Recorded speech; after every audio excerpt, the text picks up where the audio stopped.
क्या कुर्बानी के जानवर में अकीका कर सकते हैं और अकीके के गोश्त का क्या हुक्म होगा? जवाब सुनते हैं। कुर्बानी के जानवर में अकीके का हिस्सा रखना ये जायज़ है, इसमें कोई हर्ज नहीं।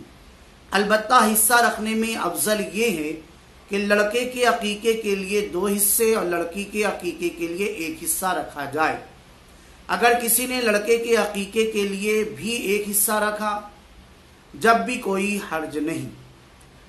और अकीके के गोश्त के कुर्बानी की तरह 3 हिस्से करना मुस्तहब है, जो बच्चे के वालिदैन, दादा दादी, नाना नानी, अमीर और गरीब हर कोई खा सकता है।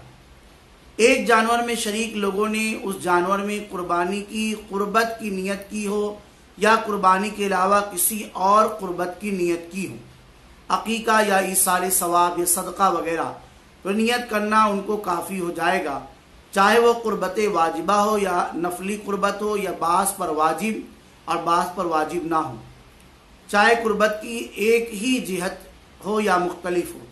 इस तरह अगर जानवर में शरीक लोगों में से बाज ने इससे पहले पैदा होने वाले बच्चे की अकीके की नियत की हो तब भी जायज़ है।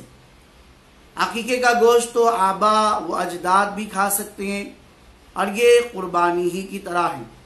जो लोग ये मसला बना कर रखे हुए हैं कि अकीके का गोश्त तो वालिदैन ना खाए, ये बिल्कुल गलत है। वालिदैन भी खा सकते हैं, गरीब भी खा सकते हैं। फतावा अमजदिया जिल्द नंबर 3 सफ़ा नंबर 302 पर आप इसे देख सकते हैं।